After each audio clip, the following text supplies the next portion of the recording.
جی بسم اللہ الرحمن الرحیم، السلام علیکم ورحمۃ اللہ وبرکاتہ۔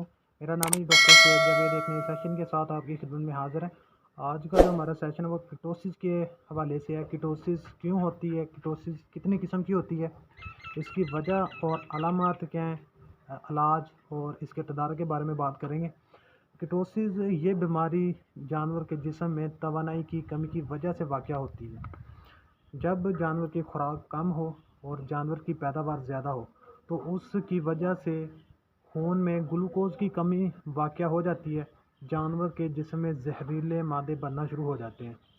جب مثال کے طور پر ایک جانور 25 کلو سائلیج کھا رہا تھا، اگر وہ اپنی خوراک کم کر دے اور 15 سے 20 کلو سائلیج کھانا شروع کر دے، اور کسی وجہ سے جانور جو اپنی خوراک کم کر دے، ہیٹ سٹریس کی وجہ سے بھی ہو سکتا ہے، اس کے علاوہ اور جانور کے جو دودھ کی پیداوار ہے وہ مینٹین رہے، تو جانور اس کی وجہ سے جانور کے خون میں گلوکوز کی کمی واقع ہو جاتی ہے، جس کی وجہ سے جانور کے جسم میں زہریلے مادے بننا شروع ہو جاتے ہیں۔ اس بیماری میں جانور کے پیشاب، سانس اور دودھ سے نیل پالش کی جو جیسے بو ہوتی ہے ویسی بو آنا شروع ہو جاتی ہے۔ اس بیماری کی دو قسمیں ہیں، پرائمری کیٹوسس اور سیکنڈری کیٹوسس۔ پرائمری کیٹوسس کیا ہوتا ہے؟ یہ عام طور پر بچہ دینے کے بعد ہوتی ہے۔ جانور کے دودھ کی پیداوار زیادہ ہونے کی وجہ سے جسم میں توانائی کی کمی واقع ہو جاتی ہے اور جانور میں اس بیماری کی علامات ظاہر ہو جاتی ہیں۔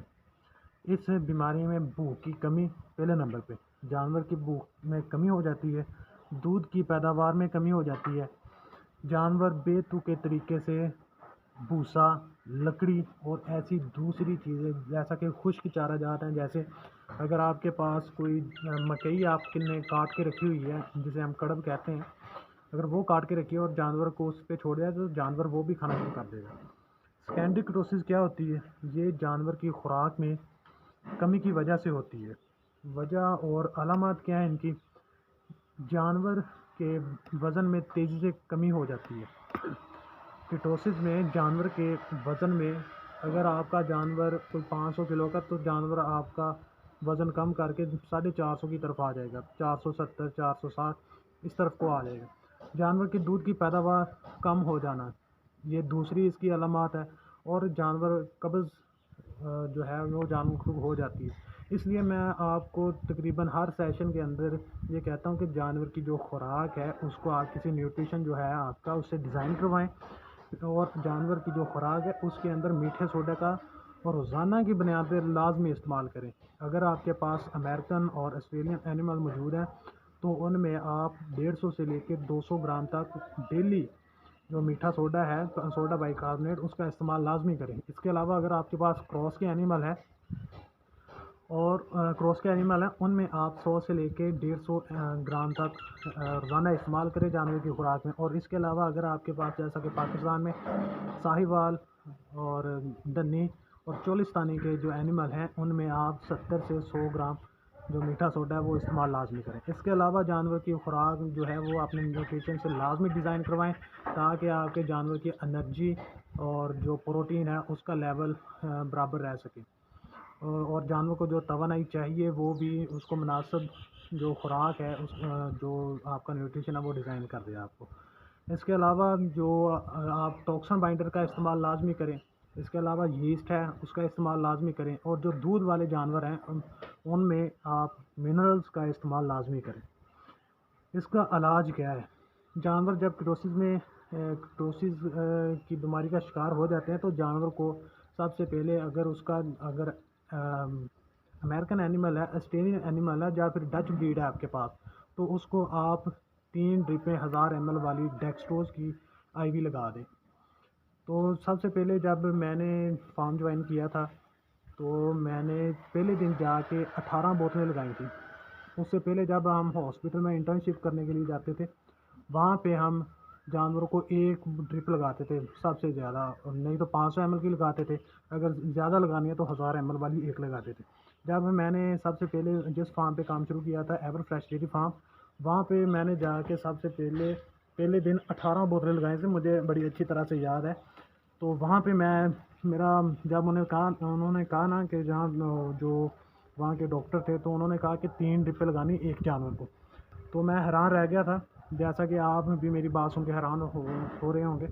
تو میں نے پہلے دن 18 بوتلیں لگائی تھیں، جا کے تقریباً 12 بجے پہنچا تھا اور 5 بجے تک میری ڈیوٹی تھی۔ صبح 5 سے 5 بجے تک وہاں پہ شفٹ چلتی تھی۔ تو میں نے 5 گھنٹوں کے اندر 18 بوتلیں لگائی تھی پہلے دن جا کے۔ تو سب سے پہلے جب جانور کیٹوسس کی بیماری کا شکار ہو جاتا ہے تو جانور کو ڈیکسٹروز لگائیں اور جانور متواتر ہو جاتا ہے۔ عام طور پر 1 سے 5 انجیکشن متواتر لگا دیں آپ، 3 تو لازمی لگائیں نا جانور کو۔ اس کے علاوہ جانور کی جو خوراک ہے اس میں شیرہ یا راب مولیسز شامل کر کے جانور کو کھلائیں۔ جانور کو گلوکوز کا ٹیکہ بھی لگانا چاہیے۔ اس کے علاوہ جانور کی جو پیداوار کے مطابق متوازن غذا دینی چاہیے۔ جتنی جانور کی دودھ کی پروڈکشن ہے اس کے لحاظ سے آپ کا جو نیوٹریشن ہے آپ اس کو بلائیں، جو آپ کا ڈاکٹر ہے اس سے جو نیوٹریشن آپ نے رکھا ہوا ہے اس سے آپ مشورہ کریں اور ان سے وہ اپنی جانور کے دکھا کے جانور کی پروڈکشن، جانور کا ڈیٹا دے کے آپ ان سے جو ان کی جانور کی خوراک بنتی ہے وہ ڈیزائن لازمی کروائیں۔ تو اس میں آپ کے جو منرلز ہیں، آپ کے وٹامن، ایسٹ اور اس کے علاوہ سوڈا بائی کاربونیٹ جو ہے ان کو جتنا ان کو جانوروں کو چاہیے باڈی ویٹ کے حساب سے، تو وہ آپ کو ایک ٹوٹل راشن آپ کو تیار کر کے دے دیں گے۔ تو آپ جانور کی جتنی آپ جانور کو کمفرٹیبل دیں گے، جانور کو اتنا ہی جانور زیادہ آپ کو پیداوار دودھ کی دے گا اور اتنا ہی آپ ان جانوروں کو میڈیسن سے بچا سکتے ہیں۔ اگر جانور بیمار ہوتا ہے تو آپ کی میڈیسن بھی لگتی ہے، پریشانی علیحدہ سے ہوتی ہے اور جو میڈیسن کی مد میں آپ کو اخراجات پڑتے ہیں وہ علیحدہ سے پڑتے ہیں۔ تو جتنا آپ کر سکتے ہیں تو جانور کو آپ میڈیسن سے بچائیں، جتنا اس کو علاج سے بچا سکتے ہیں اتنا جانور کو بچائیں۔ آج تک کے دیتے ہیں، دعاؤں میں یاد رکھیے گا، 5 وقت نماز ادا کیجیے گا۔ اللہ حافظ۔